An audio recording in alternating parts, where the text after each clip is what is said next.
Marriage is a serious decision that requires careful consideration. There is a wealth of literature dedicated to this topic, but few works reveal the challenges and risks that await a couple in the future. Today's story vividly illustrates how important it is to ensure that a relationship does not turn into a tragedy that will later be written about in the newspapers.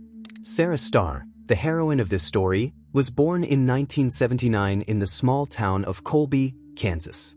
From a young age, she easily found common ground with children, so as a teenager, she decided to become a teacher. After receiving her education, Sara got a job teaching literature and writing at a local elementary school.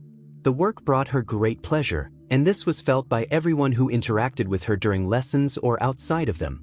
People described Sara as a sensitive and balanced woman who got along wonderfully with students and knew how to engage them in the material. The morning of November 27, 2017 brought disturbing news to the sheriff's office in Coffee County, Alabama. A witness reported the probable suicide of an acquaintance. Police were called to a house owned by the local church community. For a long time, it had served as a pastor's residence, but in recent years it was rented out on favorable terms, but only to members of this church. Until the tragic incident, the tenant was Sara Starr, a recently divorced mother of 4 children. Sara's marriage to Jason began back in February 2001, when she was 22 and he was 28. At that time, the girl was finishing her studies at the University of Kansas, where she obtained a bachelor's degree in education. Jason had recently returned from military service, got a job, and was gradually adapting to civilian life. He had already been married before, and a son was born in that marriage, but due to differences with his first wife, he divorced. He then married Sara, who was captivated by her kindness and pretty looks. At first, their union seemed stable and calm. Sara told everyone how wonderfully everything was going. But over time, more and more people noticed that Jason was not as gentle with her as she claimed. He often humiliated and insulted his wife in public, although she tried to smooth over the rough edges. At the time of the events described, Sara was 38 years old. She had 16 years of a difficult married life behind her, which she finally dared to end. But the divorce dragged on for 2 whole years. The woman was faced with the task of finding her place in life, because now she was left alone with 4 children in her arms, without the support of her husband. All parental responsibilities, including providing for the needs of the little ones, fell on her shoulders. Sara's world was turned upside down, but after the disappearance of her conflicting and dominant husband from her life, the situation seemed to improve. At least it became safer and simpler for her. 4 years after the wedding, the couple had twins, and 5 years later, a second set of twins was born. A rather rare coincidence, although perhaps not accidental, given Sara's love for children. The woman was on cloud 9 with happiness, having become a mother of many children. The same could not be said about her husband. At that time, the family lived in a remote corner of the town of Colby, Kansas, where both were born and raised. But then they decided to move to Coffee County, Alabama. The couple rented a house, Jason got a new job and even started his own business. And Sara became a housewife who had to take care of 4 babies and do household chores. Of course, it was not easy. The woman experienced a tremendous burden, although she tried to cope with all her responsibilities. But the money her husband earned was not enough. So Sara had to get a part-time job at a school. The load on her increased significantly. She could barely cope with all the chores, and Jason hardly helped. It would seem that after the divorce, Sara's life should have improved. She found support in the local Baptist church, quickly joined a new environment thanks to her gentle nature, sociability, wonderful sense of humor, and various hobbies such as gardening and photography. In 2016, Sara taught 4th grade at an elementary school. Colleagues described her as a very positive and friendly woman. But behind this happy mask, something dark was hiding. Things were not going so well at home. Jason constantly lashed out at his wife because of the children's noise, lack of sleep, or the mess that the kids made. The atmosphere especially deteriorated after the birth of the second set of twins. There were so many children that the husband began to perceive them as a burden. Sara realized that she was tired of the toxic relationship but couldn't go nowhere. So as soon as the woman got a job and settled in a new place, She realized that she could count on financial independence from her husband. The unhealthy relationship could no longer continue. But Jason's business, for children, division of property, and custody, all this could become an obstacle. Despite the inevitable difficulties, Sara moved out of Jason's house in desperation and into a house that the church provided for a small fee. And she filed for divorce.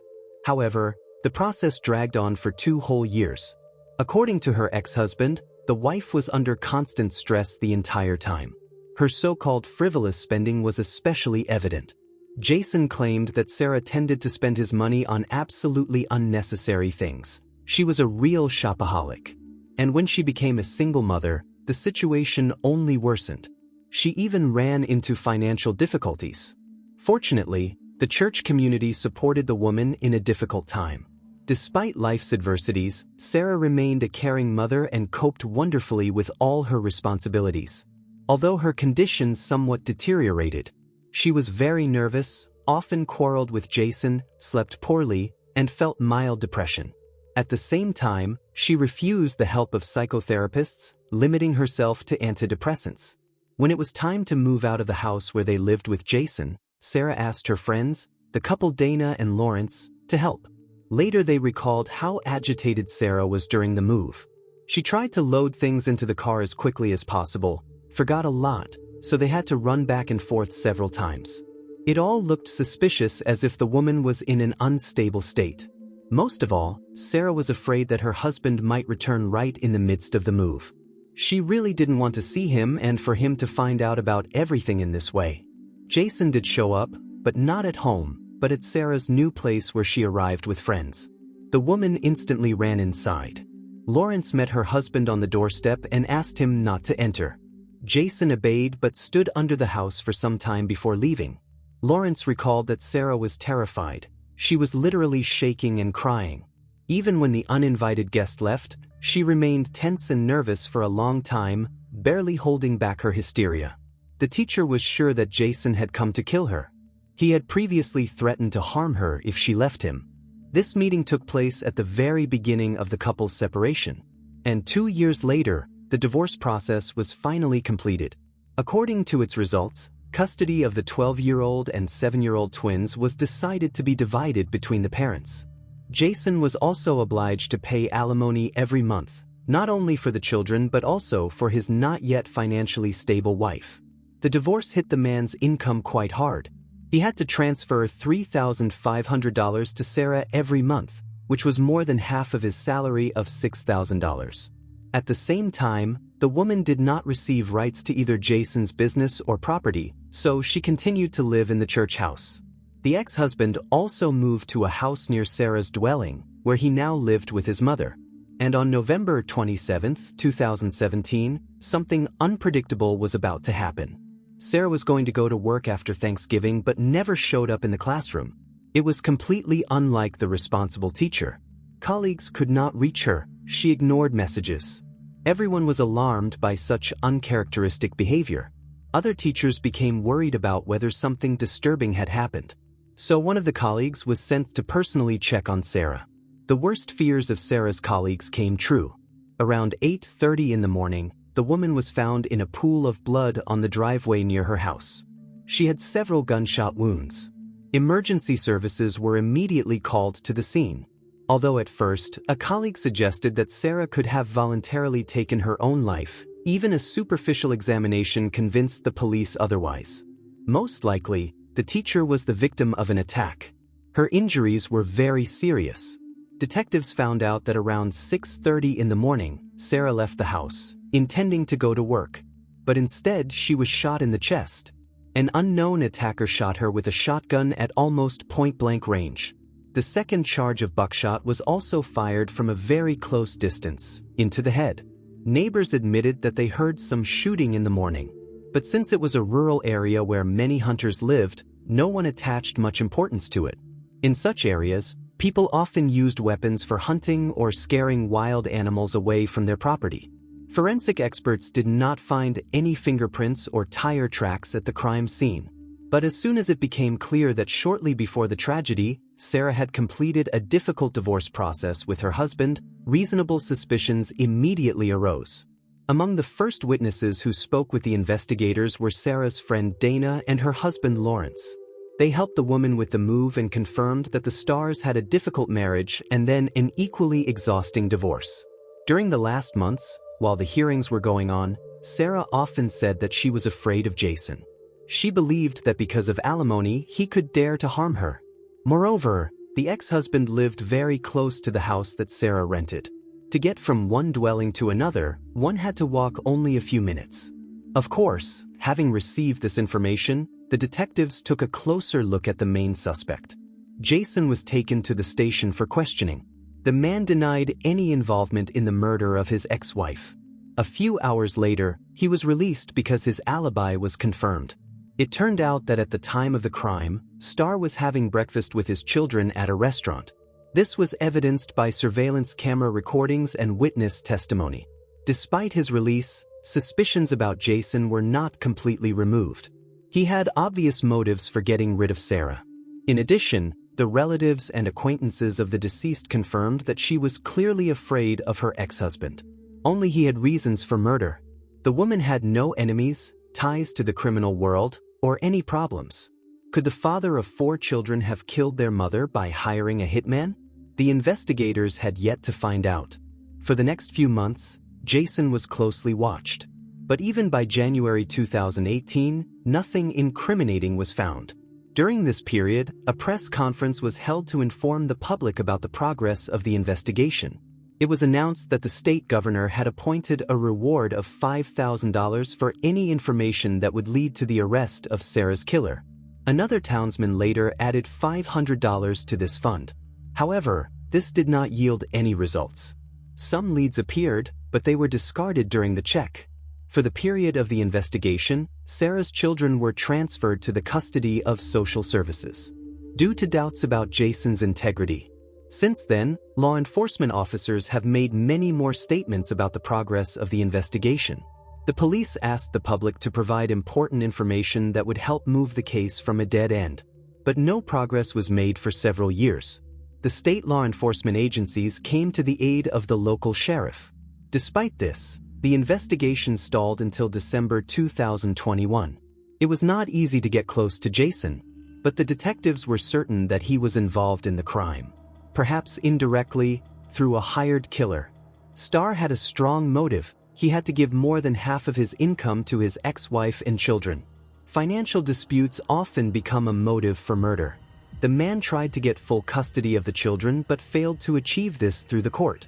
Of course, Jason did not want to give away thousands of dollars every month.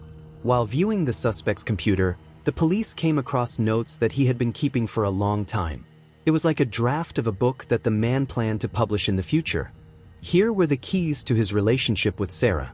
In his writings, Starr expressed dissatisfaction with the court's decision. He did not want to pay his ex-wife and was thinking about how to avoid payments. Jason made many degrading remarks about Sara and women in general. All these hateful statements only strengthened the police's suspicions about him. In addition, while studying the suspect's financial transactions, detectives discovered 7 different transactions totaling $2,600. They were made from September 7th to November 15th of the year Sara was murdered. These were transfers between Jason and a certain Lily. The investigation found out that she was a friend of Starr's brother. At the same time, before September 7th, there were no transfers between them. They didn't even communicate much. After meeting with Lily, the detectives learned that Jason had given his brother Darren a motorcycle of the 2016 model year, a rather expensive vehicle. But for what purpose? The man clearly did not have the financial means for such costly gifts. He justified himself by saying that he had an accident but did not want to inform the authorities about it. So he gave the damaged bike to his brother for repair. Allegedly, Darren estimated the scope of work at $5,000 and said that he could take payment in parts as he purchased spare parts. Why Jason decided to transfer money through Lily, whom he hardly knew, he kept silent about this. It looked strange. Everything was completely legal, but it raised doubts that transfers for motorcycle repairs were sent to a practically unfamiliar girl. Starr explained the $2,600 as financial assistance needed to restore the bike. However, The detectives believed that in reality, it was a payment to his brother or Lily. One of them, or perhaps both, attacked Sara and killed her. Investigators suggested that Lily was used as a front person, an intermediary to pay for the crime and at the same time confuse the tracks. They were sure that it was on Jason's motorcycle that the killer imperceptibly got to Alabama. Darren was described as a rough, unpleasant man. He lived most of his life in a trailer in Texas. He was far from any excesses and shunned society. There were nonviolent crimes in his past. For example, an arrest in 2013 when Darren was stopped for speeding. There was a patrol dog with the police, which gave a signal about the presence of prohibited substances. During the inspection, several types of drugs were found on the man, as well as equipment for their manufacture and use. For possession of prohibited drugs, he received a relatively short sentence. But did this make Darren a killer? The police checked the brothers' messages and other data, seizing their mobile phones. It turned out that before Thanksgiving 2017, the new main suspect had just arrived in Coffee County, Alabama. This happened on November 18th, and he stayed here for 10 days. At the same time, he was often near the victim's house. Darren's movements near the church house where Sara lived were recorded. The night before the murder, he turned off his mobile phone. Probably, the criminal was following the teacher, so he wanted to hide data about his whereabouts. The phone turned on again around 10 in the morning, already in Texas. On the evening of the 27th, on the day of the crime, Darren sent his brother a message that resembled some kind of code. It was about a successful deer hunt. Apparently, they communicated using coded correspondence. One of Sara's neighbors said that he saw a motorcycle that, according to the description, was similar to the one that Darren kept. This notable vehicle appeared near the victim's house several times shortly before the murder. Different people repeatedly noticed it here. Another important piece of evidence was a recording from a surveillance camera on a barn near the murdered woman's house. A few minutes after the crime, the same motorcycle got into the frame, driving away from the scene. Based on all this information, the detectives concluded that Jason had hired his brother to kill his ex-wife. On December 1, 2021, both men were charged. Starr immediately demanded a lawyer, behaved defiantly and arrogantly, denying any involvement in the crime. He stated that the police would not be able to charge him with anything. But soon he confessed to the deed. Jason repeated several times that he did kill his ex-wife. Despite this, he was released on bail. He had to wait for the hearing at home, wearing a special tracking bracelet on his ankle. The trial was scheduled for June 27, 2022. The situation with Darren's detention was much more complicated. He escaped, so the FBI headed the hunt for the criminal. Eventually, he was put on the Federal Bureau's wanted list. The man's photo was distributed throughout the country. For information leading to the arrest of this dangerous criminal, a reward of $10,000 was promised. Later, the amount was increased to $22,500. On February 5, 2022, Darren surrendered to the authorities in Texas. He did not plead guilty and refused to wait for the hearing under house arrest. Instead, he voluntarily remained in prison until the start of the trial. During this period, the brothers repeatedly communicated by phone. Of course, they were being wiretapped, but they did not say anything provocative. The preparation of materials in the case was delayed due to the abundance of indirect evidence and an obvious lack of direct evidence. Darren's lawyer tried several times to prove that someone else had committed the murder but did not provide any confirmation. During the checks that the detectives carried out after each such appeal of the defenders, all the proposed alternative suspects turned out to be innocent. In the end, the court even forbade mentioning these people as possible criminals during the hearings. One of the state laws stipulated that without strong evidence, no one has the right to even mention a person's name in the context of involvement in a crime in a courtroom. The hearings of both suspects finally began only on September 11, 2023. Due to postponements, including thanks to the efforts of the lawyer, they were delayed for more than a year. The prosecution focused on proving Jason's financial motive. It was obvious that he did not want to give more than half of his income to his ex-wife. The prosecutor's office provided a large number of direct and indirect evidence that Jason had turned to his brother Darren from Texas. He He gave him his motorcycle so that his relative could get to Alabama and carry out the attack. He transferred money to his girlfriend. The prosecutors insisted that the behavior of Lily and the two brothers was a weighty argument against them. After all, neither before nor after these events did either of the men communicate with her. She was a distant acquaintance with whom they had long severed contacts. At the same time, through her, Jason transferred funds to Darren, and she took a small percentage. Lily managed to justify herself, denying involvement in the crime. According to her, she did not even suspect why these two were engaged in such matters. The woman was shocked when she found out that she could be considered an accomplice in the massacre. In the end, it was decided to abandon any claims against her. The defense, however, insisted that the police did not have sufficient grounds to bring charges against the brothers. The defense argued that the arrest was made with violations, and most of the evidence was indirect and did not prove the guilt of Jason and Darren. The defense insisted that the police lacked strong evidence of the suspect's guilt. First, the murder weapon was never found.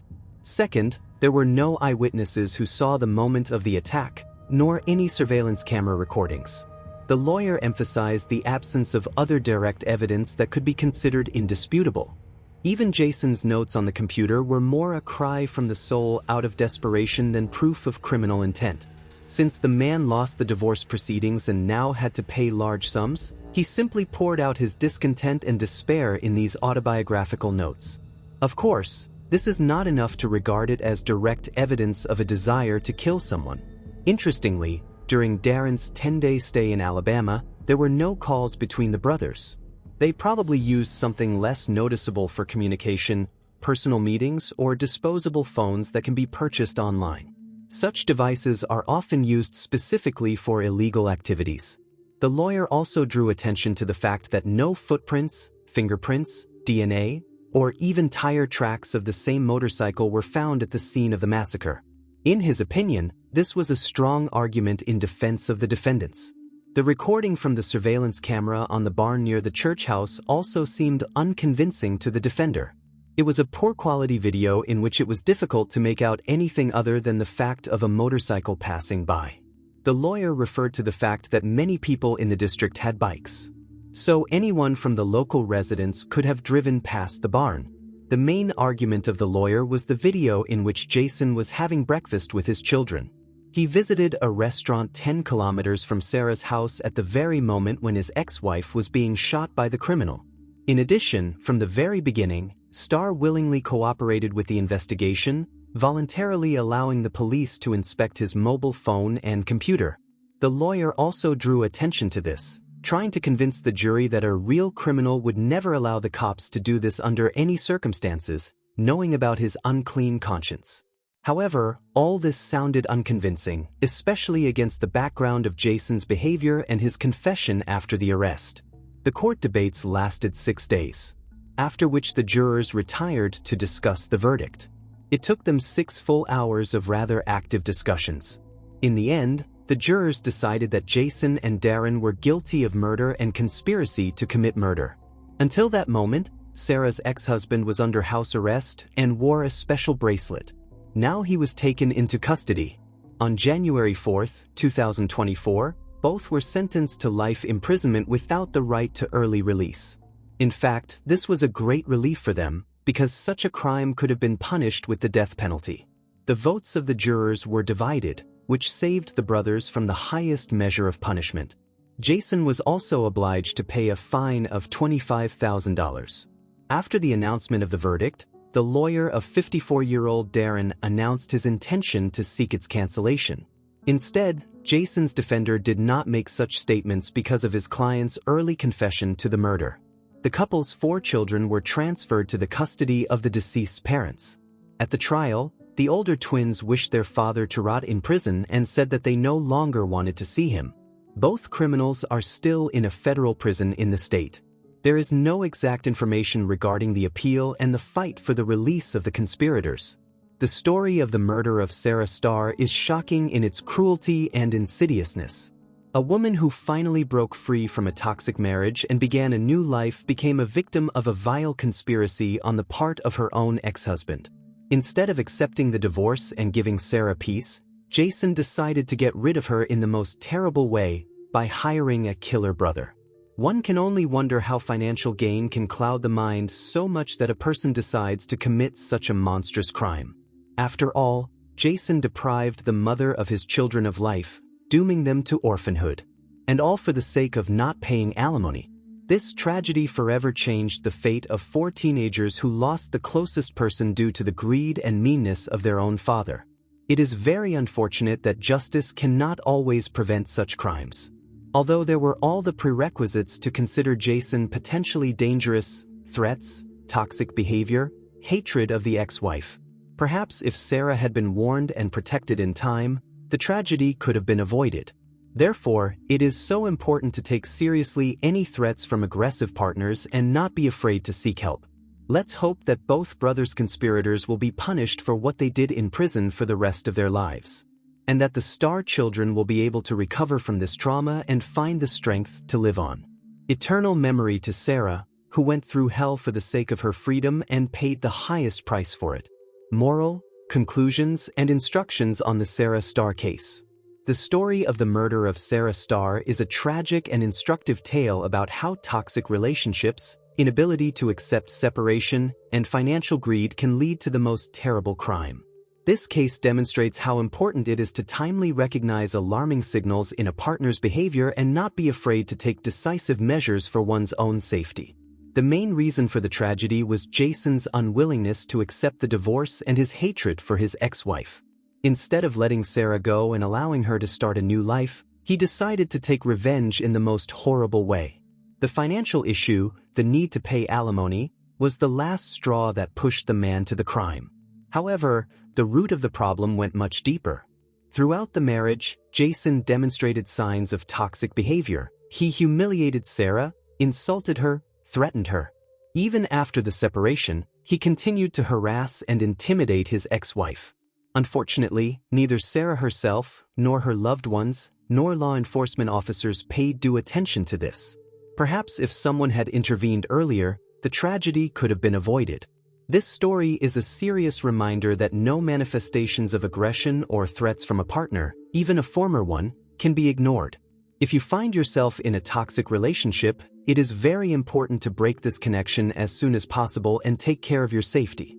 Don't be ashamed to seek help from relatives, friends, psychologists, crisis centers.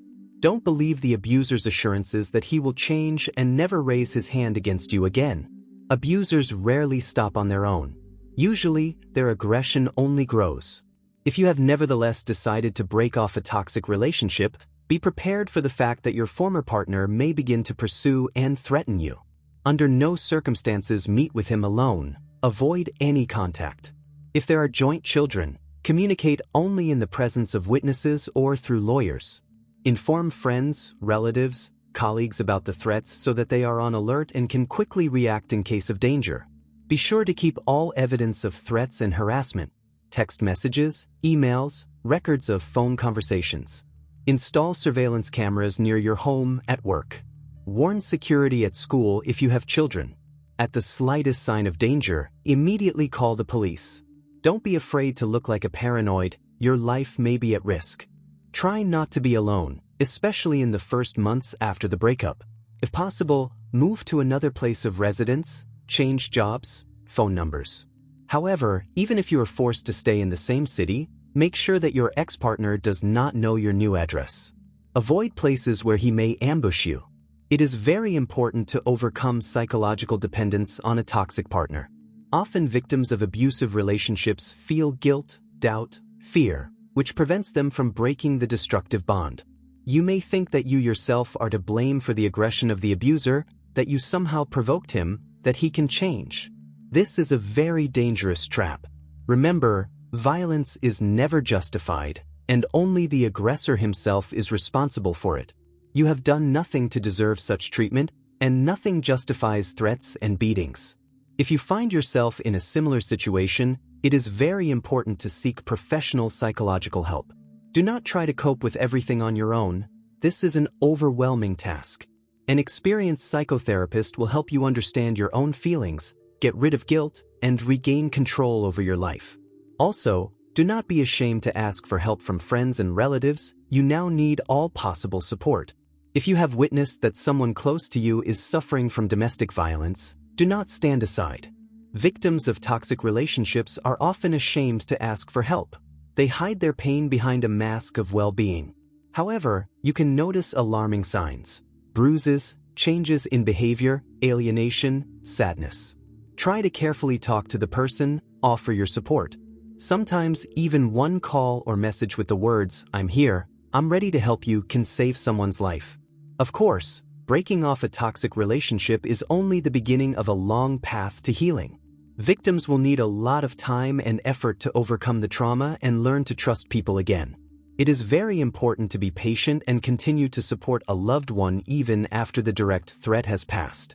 Encourage them to visit a psychotherapist, support groups. Help them find a hobby, new friends to distract from painful memories and start life from scratch. I'm sure that this is not the last meeting, because ahead of us there are many more impressive, dramatic, touching, and instructive stories. So subscribe to the Detective Brooks channel so as not to miss new episodes. I promise you won't get bored. Well, I'm always in touch and ready to listen to you in the comments.